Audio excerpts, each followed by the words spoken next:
Sup, man and women, Giovanni here, and today I'm reviewing the 100th episode of Raven's Home, the 200th episode of the That's So Raven universe. Koi in the House is a spin-off, so it doesn't count. So with that, Constantine, let's get the ball rolling. Alright then, on with the show.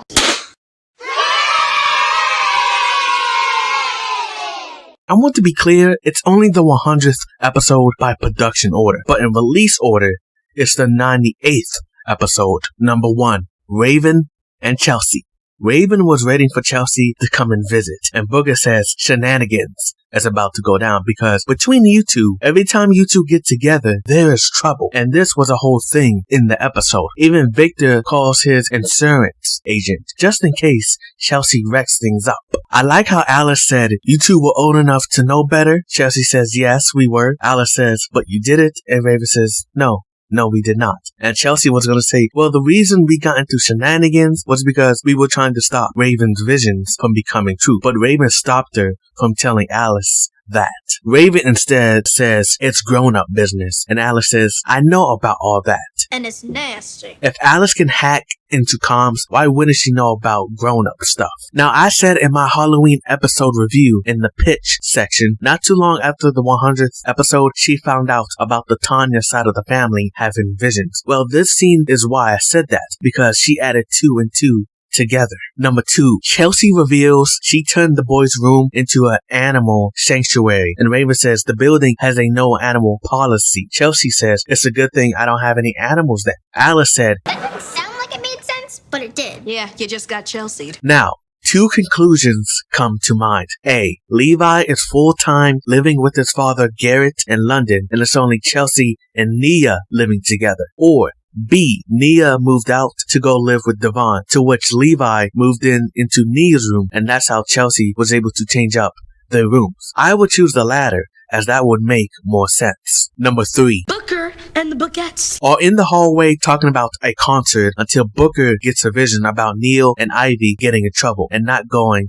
to the concert. And when Booker tries to tell Neil and Ivy, they decide to pull a Nia, in which they don't want to hear it because it leads to problems on trying to figure it out, and they would rather leave it alone. Booker says, name one, and they recall past episodes, with the most recent being Ivy's mom's campaign. I mean, look at her face when Booker says she was talking about the dog.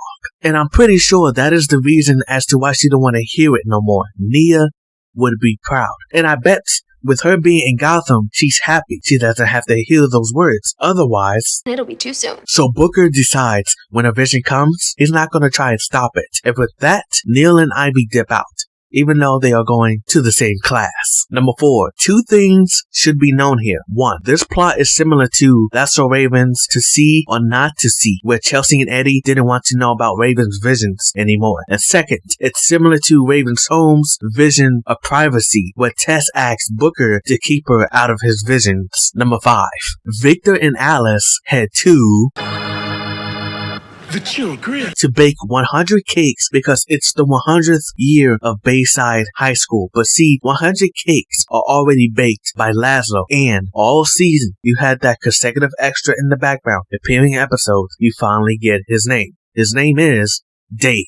Laszlo, with the help of Dave, wanted to prove Victor wrong, that he could bake 100 cakes in one night. However, he heard Victor wrong because what Victor really said was they would do it in the morning. This pisses off Dave because he had to miss his own engagement party. Number 6, Booker tries to make sure his vision doesn't come true by guiding Neil and Ivy out to school. Booker tells them to hold their position as he moves forward. Ivy talks to Neil and says this: His visions don't cause chaos. Us trying to stop his visions cause chaos. 95% of Raven's visions in the original show, that is true because they were so easy to avoid. But you know Raven, she gets paranoid and wants to stop them. The other 5% of the visions are just meant to happen, and that applies to Booker as well.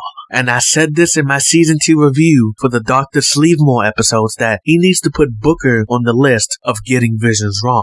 Ivy tries to close her locker, but it wouldn't close. And that's because the school is 100 years old. And that's what happened earlier. One of the students' locker doors fell off. Alana sees this and gives Ivy detention, and Alana gives Neil detention is because he was talking back. She tells them to come with her, and as Ivy and Neil follow in behind her, Neil says, "Do you think this was his vision?" And Ivy says, "I think this was his vision." While this was happening, Booker was just standing there looking. Why didn't he get involved? Anyway, he says, "Not all my visions about Cammy." Number 7. Speaking of which, there was no reason as to why Cammy was not in this episode. Where was she? Was she with her father again? I don't know. Liam was referenced though. Good thing they didn't forget about him. Number 8. Raven and Chelsea are on the couch chilling, eating ice cream and whipped cream and having fun. And there's a joke that could be made with Chelsea with the whipped cream, but I'm not gonna do it.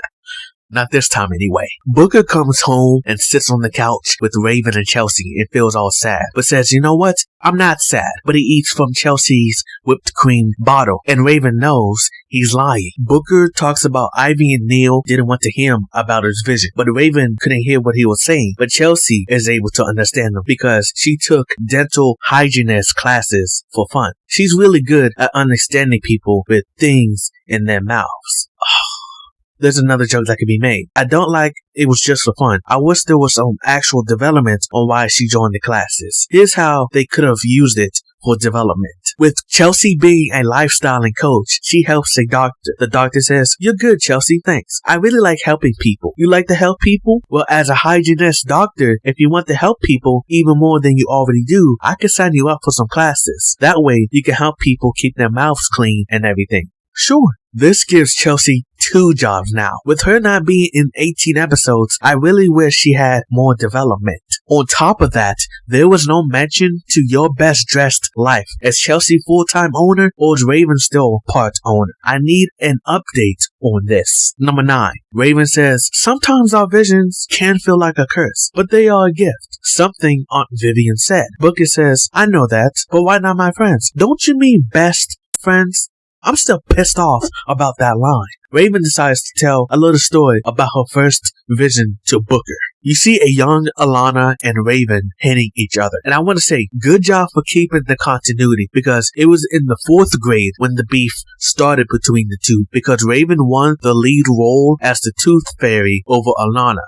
So, looks like they did their research. You also see a young Chelsea, Muffy, and Loka. No young Bianca though, because she didn't meet Raven till high school. So let's just say she was at military school at that age as well. Chelsea was dumb here as well, but if it was me writing, I would have made Chelsea more of her season 1 self in the flashback. Because in season 1, if you watched that season, she was a lot more smarter, and going forward in the show, she got dumber, and the smartness took the back seat. I still enjoyed it though. Before Raven got her first vision, she was pulling a Spider-Man. I don't feel so good. They didn't really show her not feeling good, and when she had the vision, she seemed fine. I wish it was more like Booker's first vision in the pilot, where Booker was all up against the lockers and feeling uneasy. Like, show her holding her stomach, holding her eye, holding her forehead, or something to show she didn't feel good. Sure, she said her stomach felt queasy with Victor, but what's the saying in writing?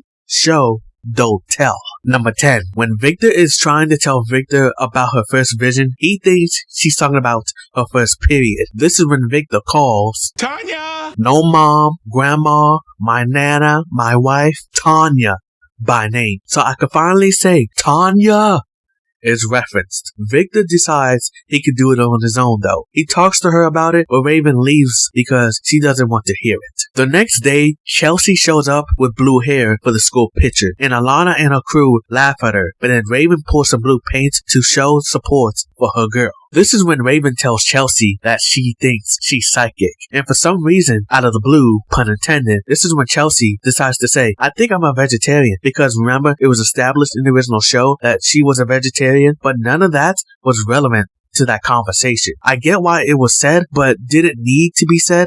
At least here anyway. I want to talk about a few more things in the flashbacks. Everyone did a good job in the flashbacks. I like the kids. Michelle Harris did a good job as young Raymond Baxter. And has a great Vision face. Scarlett did a good job for young Chelsea, even though, like I said, I would prefer season 1 smart Chelsea. And I'll be honest, the one who did the best job was Emily as young Alana. From what it looks like, they changed the Baxter living room to make it feel like the 1990s. You got to see Victor with his hair, because Victor doesn't lose his hair till sometime after Corey is born. Number 11. You know what? I would not mind if they did a whole flashback episode with the young Raven characters. Speaking of which, I prefer the prom flashback over Raven's first vision, but keep the flashbacks coming. Number 12. Now before I move on, where the hell was Eddie? Raven became friends with Eddie and Chelsea, I assume exactly at the same time. A friend of mine got this from Reddit, and the person told him that in a That's So Raven episode, Raven, Eddie, and Chelsea were looking at an old video as children where Eddie got new shoes and they told him to run.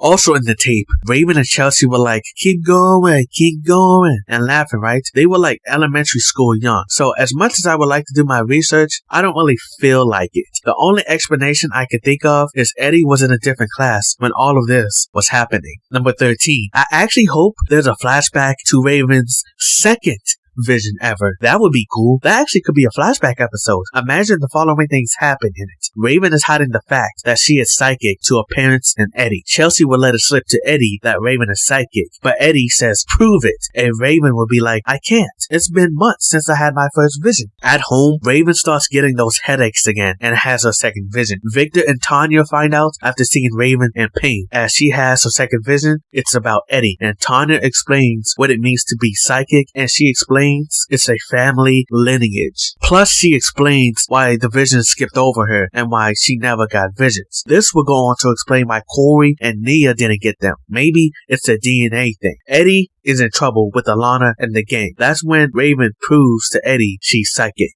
Boom. Another pitch. Number 14. When it comes back to present day, that's when Raven says she swores to never ignore her visions again. And I'm trying to think, is that a continuity error?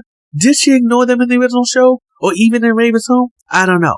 Gotta go back and watch. Booker then gets another vision, and Booker tries to tell Raven about it, but she just tells him to go, and so he does, along with Chelsea, but she tells her to stop, and Chelsea says, You have a very commanding voice. all I can say is, facts. Number 15. Victor and gang put the cake together, but realize they can't move it out the door, and so they had to take it down and do it at the school. When they get to the school, Alana says, I like those cakes, but she wasn't actually talking about the cakes. She was talking about Laszlo, but he says she had her chance. So they decided to end the Alana and Laszlo love story? Why? I actually wanted to see where that was heading. Number 16. In detention, Ivy calls out Alana on why she has students there, because none of them did anything wrong. She forced people to decorate for her dress, but Alana says, I did it because no one volunteered. But here's the thing, Alana, it still makes you a villain. Number 17. Raven and Chelsea track down Booker in the vents because Raven had a vision of him in there, but he was only in there because he wanted proof of Alana being shady. With all three of them in there, they fall to the ground, except Chelsea, who would get stuck, but she found her footing with the help of the cake to pull herself back in. However, with that help, she pushed the cake onto Alana, which was the biggest laugh for me in the episode. This ruined her dress, in which she couldn't return it, and so she tells Raven and Chelsea to clean it up. But Raven tells her she doesn't have any power over her, but Victor does. And I've seen a little bit of people saying, why would she listen to him? First of all, that's her father. And second, she did say, Set a good example for the kids. Booker also has to clean it up because he came out of the vent as well. Number 18. I want to say, how can you have Laszlo and Chelsea in the same scene and not have them interact? They are in the same group chat, and I wanted Chelsea to say, hey Laszlo, and Raven would be like, how do you remember him? And not me. Guess there's always next time. Number 19. The episode ends with Neil and Ivy saying to Booker, we should have let you tell us about the vision in the first place. Otherwise, the vent and cake thing wouldn't have happened. Raven and Chelsea follow in behind them, and Chelsea says she felt like a kid again. And so Raven and Chelsea decide to go prank call the principal, aka Alana. So wrapping things up here, there was a lot of references to past things that have happened throughout the series. And to me, they were hit or miss in this episode. Do I feel like there was too many references? A little bit, but season 5 has earned it. Annalise as Chelsea? It was good to see her again, but I didn't feel like I saw Chelsea in this episode. What I saw was Annalise playing Chelsea, if that makes any sense. Two examples I could think of on what I mean by this, and that's Jake from 2.5 Men. In the series finale, Jake's dumbness on purpose was played up for the camera, but usually it feels natural. I still enjoyed it. But still, the other one is DJ from Fuller House, where most of the show, it was Candace playing Candace, not Candace playing DJ. Like, they really played up Chelsea's dumbness by 1,000. Go back and watch any Raven's Home episode. You could feel the naturalness of Chelsea being dumb. And then the 100th episode, it feels like they're playing it up for the camera. Like she was just dumb in the flashback and in present day. But regardless of all that, Raven and Annalise still have great chemistry. While it was the 100th episode of Raven's Home, I wish some characters were in it, or at least mentioned, like Levi, Nia, and or Tess. While this being the 100th year of Bayside High School, I wish some characters were in it, or at least mentioned. Katina, Chantel, Gabriel, Ben Sturkey, Jasmine, Jonathan Kowinski, Sunny, Nikki Peterson, Vicky Rodriguez, Spencer Redford, Mr. Lawler, Miss Rodriguez, Ben, or even Amber, or even Edward Thomas. Big fail to show the importance of the school's lineage. So my grade will be a 5.9 out of 10. I know. How disappointing. I see a lot of people say, oh, this is the best episode of the series of Raven's Home. Heck, I've seen people say it's the best episode of the That's So Raven universe. Now, I can see as to why people were giving it 8s, 9s, and 10s, but for me, it didn't hit.